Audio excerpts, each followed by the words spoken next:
இதில் கோதுமை மாவு வந்து ஒரு கிண்ணம் அளவு எடுத்திருக்கேன். அந்த கிண்ணத்து அளவில் இதில் வந்து 2 ஸ்பூன் தான் கடலை மாவு எடுத்திருக்கேன். இதில் வந்து உப்பு, சோடா உப்பு, அப்பச்சோடான்னு சொல்லுவாங்க, அது போட்டிருக்கேன். இதை கலந்துக்கிடுதேன். இப்போ இது கூட வந்து ஒரு கேரட்டு துருவி வச்சுருக்கேன். கேரட்டு ஒரு கேரட்டு, மிளகாய், ஒரு வெங்காயம், கருவேப்பிலை, சிறிதளவு இஞ்சி.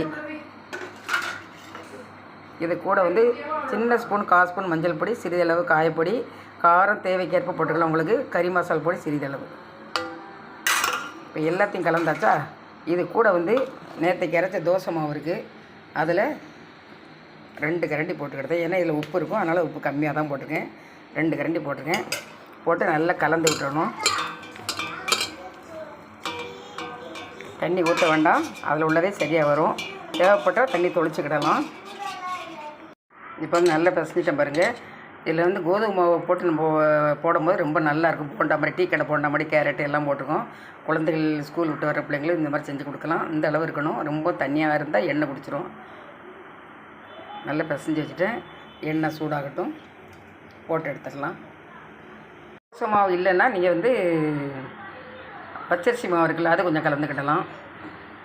பச்சரிசி மாவு, நம்ம கடலை மாவு, கோதுமை மாவு. கடலை மாவு போடலனாலும் பரவாயில்ல, ரவை இருந்தால் போடலாம். நம்மளுடைய விருப்பம் தான். இதை போட்டு வச்சாலும் போண்டா நல்லாயிருக்கும், சாஃப்டாக இருக்கும். நல்லா பிசைஞ்சுக்கிடணும். ஒன்று போட்டு பார்ப்போம். நம்ம சின்ன சின்ன சைஸாக போட்டாலே போதும். உருட்டிலாம் போட வேண்டாம். நம்ம ஒரு அப்படி அப்படியே எடுத்து அப்படி இப்படி போட்டுடலாம். ஆகிருக்கு. கொஞ்சம் கொஞ்சமாக போடுவேன்.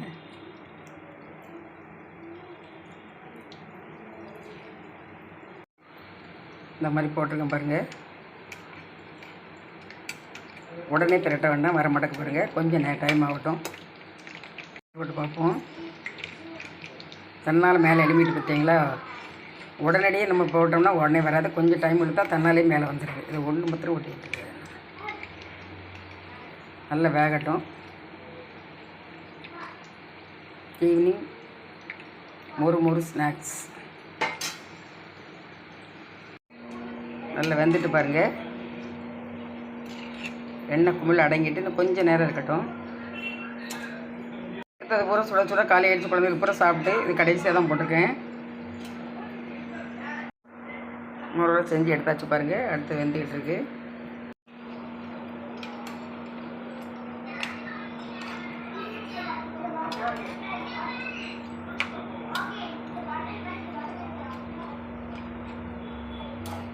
ஸ்கூல் விட்டு இந்த பிள்ளைங்களும் இந்த மாதிரி செஞ்சு கொடுங்க. ஏன்னா கேரட்டு, கோதுமைலாம் சேர்ந்துருக்கனால உங்களுக்கு சத்து ஹெல்த்தியாக இருக்கும். தனியாக நீங்கள் கேரட்டை கொடுத்தா கூட சில பிள்ளைங்க சாப்பிடாது. குழந்தைகள் இப்படி கொடுக்கும்போது விரும்பி நல்லா சாப்பிடுங்க. இப்போ இனிப்பு போட்டு வைக்கணும்னாலும் வைக்கலாம். காரம் இல்லாமல் தோசை மாவில் கொஞ்சம் வெள்ளை நாட்டு சக்கரை போட்டு கோதுமை மாவு கலக்கி போட்டு இந்த மாதிரி போடுங்க. அதுவும் நல்லாயிருக்கும். போண்டா நல்லாயிருக்கும். இப்படியும் பண்ணலாம், காரமாகவும் பண்ணலாம், இனிப்பாகவும் பண்ணலாம். இனிப்பை விட காரமாக கொடுக்குறது நல்லது. நல்லா வந்துட்டு நிறம் மாறிடுச்சு. எடுத்துடுறேன். நான் இப்போ எடுத்துன்னு ஒரு வடிகட்டியில் வச்சிடுறேன். இதே மாதிரி செஞ்சு பாருங்கள். லைக் பண்ணுங்கள், ஷேர் பண்ணுங்கள், சப்ஸ்கிரைப் பண்ணுங்கள், பெல் பட்டனை கிளிக் பண்ணுங்கள். ஃபுல் வீடியோவும் பாருங்கள்.